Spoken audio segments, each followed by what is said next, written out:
So welcome to all in this very important conference, the World Conference on COVID and Critical Care. At the outset, I would like to express my sincere thanks to Dr. Narendra Gupta sir and whole organizing team of W4C for giving me this opportunity to discuss about the candidacies in ICU and choosing the early appropriate treatment options. Why so? As we know that the fungal sepsis is nowadays increasing in our scenario. And the outcome of this fungal sepsis is very bad. Mortality is too high compared to the bacterial sepsis. And the major reason for this is poor source control and inappropriate and delayed treatment of this invasive fungal infection. So how can we choose the early appropriate treatment in case of candidiasis whenever you are suspecting in high-risk patients or in your ICU admitted or critical patients? Let's discuss about this. The spectrum of candidiasis started from asymptomatic to the bloodstream infections, that is the candidemia, and then it disseminated into the different organ system and lead to the different organ-related disease, starting from peritonitis to the focal abscess in liver, spleen, and lung. So in high-risk cases, like in case of diabetes or neutropenic patient or patient on the broad spectrum antibiotics, the microbiota become modified, like overgrowth, colonization, microinvasion. If these risk factors are present and then goes into the bloodstream, then goes to the different body system, different organ system. The outcome of candidemia is more than 60% in case of the untreated patient, 30 to 40% even in case of the treated patient. And if candidemia leads to the septic shock, then mortality goes up to the 70%. The cause of in-hospital mortality is because of the poor source control, delay in starting the treatment, and higher hepatic risk. This is very important study. If the patient develop the candidemia-related septic shock, then what all factors determine the outcome? These two landmark study, one published by the Bassetti et al. And another one Collier et al. In both cases, the mortality was 53.7%, and here the mortality was 63.5%. So the mortality is mainly associated with the inadequate source control or inadequate antifungal therapy. Look here in this slide, the delay in therapy has a profound impact. If we start the day to start of fluconazole from the culture day to the day of more than or equal to 3, then look here the mortality become 15% to the goes to the 40%, and same with the delay with hours also. So patient who received the appropriate antifungal therapy within 15 hours of the collecting the first positive Candida blood culture had the improved outcome for survival.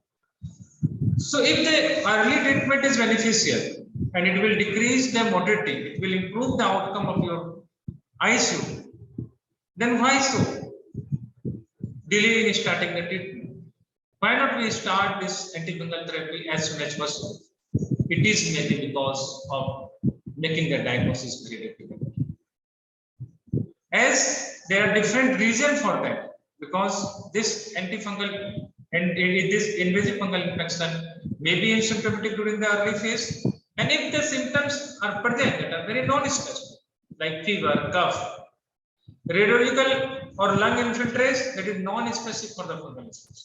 It might be the MDR pathogens, it might be due to the alveolar hemorrhage, pneumocystis infection, etc. The microbial culture techniques has very low sensitivity, and if we are started the prophylactic antifungal therapy, in that case the diagnostic yield is also very low.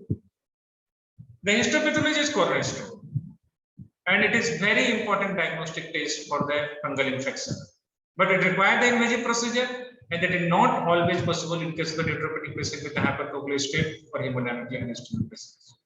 Surgical tests are not easily available, and even not confirmatory many times it gives the false positive result as well. PCR is still developing and not standardized. So these are the various methods to diagnose the invasive candidiasis. It started from the fungal culture to the leading edge technology like T2 Candida or Baldidoff. So the concept of antifungal strategy based on the different strategy like prophylaxis, empirical, preemptive treatment or targeted treatment. So prophylaxis on the basis of risk factors, empirical if the patient has the clinical sign and symptoms along with the risk factors, preemptive if the early diagnostic test is positive, or targeted on the basis of histopathological or culture based. So these three, the prophylaxis, preemptive and empirical therapy is the untargeted treatment, and targeted treatments based on the histopathology and the blood culture. So the treatment started from the low specificity to the high specificity. So the algorithm for the management of invasive candidiasis depend if the Candida species detected, start with the Echinocandidiasis. Then if the species identified, whether it is the albicans, tropicalis, parapsilosis, glabrata, cruzi or oris, in all this condition, the preferred initial therapy will be the echinocandin. The alternative initial therapy for these three species is the fluconazole. Even the parapsilosis, the fluconazole is better than echinocandins. In the glabrata, cruzi and oris, the alternative therapy will be the amphotericin B, and the preferred step down therapy in these three species is voriconazole. In case of the glabrata, voriconazole or higher dose of fluconazole. In case of the cruzi, voriconazole, and in oris, based on the susceptibility report. And in other these three species, the step down therapy will be fluconazole. So do we need the antifungal steroids? Yes, because we are following the different strategy to start the antifungal treatment like prophylactic, pre-empirical or preemptive therapy. In that case, it will be appropriate in the some of the patient, and in some of the patient it is not appropriate. In that condition, the cost of therapy is too high, and there is chances of development of antifungal resistance pattern, antifungal drug resistance pattern. So that we need the antifungal steroids, and this is to be in the favor of that. This is one of the study done in the Madrid, and here look here, that in this 57% are on the inappropriate antifungal treatment, and the estimated waste on the antifungal drug cost is 23%, that is $50,536. So what will be the criteria to start the early antifungal therapy? If the patient in hospital more than equal to 7 days, plus antibiotic in last 7 days or central venous catheter for 7 days, plus 2 of the following, patient on TPN or underwent any dialysis, underwent major surgery, patient is a case of pancreatitis, patient on the steroid or suppressive therapy, plus Candida collinson or beta glucan and or very low procalcitonin when you start the early antifungal therapy. In the critical ill patient, if you are suspecting the fungal infection, then prophylaxis with the fluconazole. If the patient has a risk factor, there is no clinical sign, no biomarker, no microbiology. If the patient has a clinical sign plus minus or biomarker is positive, then go for the preemptive therapy. And if the patient has risk factors along with the clinical sign, then go for the empirical treatment. How to select the antifungal agent? It is based on the hemodynamic condition of the patient. If the patient is hemodynamically unstable, then start with the echinocandin. Stabilize, if the patient is stabilized, susceptible, isolate, then consider for the step down according to the Candida species isolate, whether fluconazole or voriconazole. If the patient is hemodynamically stable, then again see patient azole resistance or not, the organism is azole resistance or not, local epidemiology of your ICU, colonization, and recent azole exposure. If no, then go for the fluconazole. If yes, then go for the echinocandins. And alternative might be the liposomal amphotericin B. In case of proven fungal infection based on a blood culture or biopsy report, go for the targeted treatment. Again, how to select the antifungal agent based on the hemodynamic status of the disease. So the echinocandin will be the first line choice for the invasive candidiasis patients who are critically ill, infected with the glabrata or the cruzi, and previously exposed to the trials therapy. So according to the IDSA 2016 guideline, the invasive empirical treatment in case of the non-neutropenic patients if you are suspecting the invasive candidiasis, the preferred empirical therapy will be the echinocandin, or acceptable alternatives will be the fluconazole or lipid formulation of the erythropoietin B. And this empirical therapy should be based on the clinical risk factors, surgical markers, and culture data from the non-sterile sites. What will be the targeted treatment? Again, the recommended initial therapy will be echinocandin, and alternative will be the fluconazole or lipid formulation of the erythropoietin B. Then again, the question is, if you are starting the empirical therapy, then what will be the duration of that empirical therapy in case of the suspected invasive candidiasis? So in those patients who improve is 2 weeks, and the same as for the treatment of documented candidate. Without obvious metastatic complication in that condition, again 2 weeks after the documented clearance of the Candida species from the bloodstream and resolution of symptoms attributed to the Candida. No clinical response to the empirical therapy at 4 to 5 days, and who don't have subsequent evidence of invasive candidiasis after the start of clinical therapy, or have a negative non-culture based diagnostic assay with a high negative predictive value, considered to stop the empirical therapy.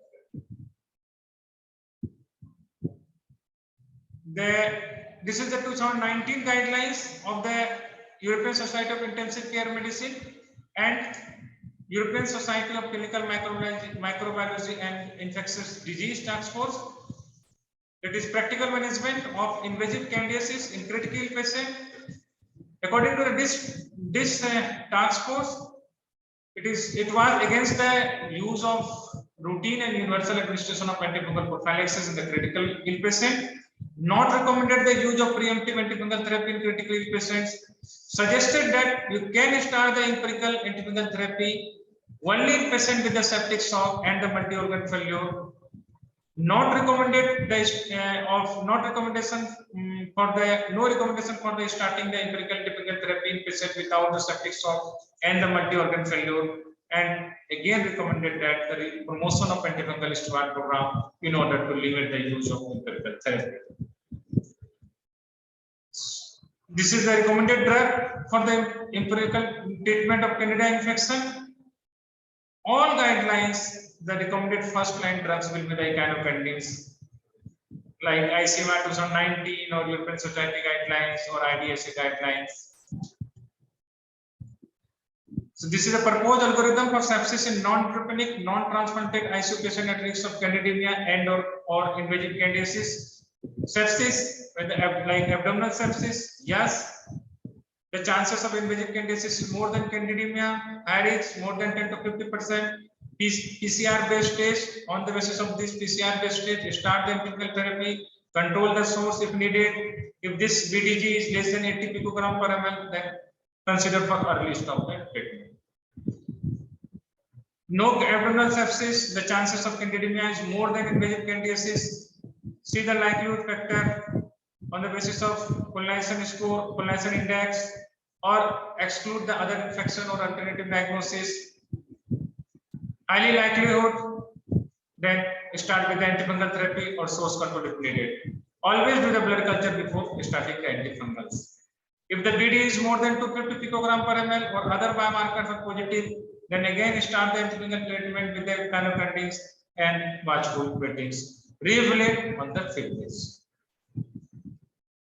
Don't start unnecessary therapy for the treatment of the colonization, like Candida neuri in the low risk patient or longer than necessary. No antifungal treatment should be given to ICU patient solely on the basis of presence of pneumonia and a positive respiratory sample for the Candida. So to summarize my presentation, the separate emphasis for the antifungal stewardship is very much needed. In ICU, restrict the antifungal prophylaxis if possible. Start prompt early antifungal treatment based on the risk factors. Diagnostic driven approach that will improve the fungal diagnostic as well. The select antifungal agent based on the local epidemiology, saddle preferably with the PK/PD advantage. Achieve the adequate source control.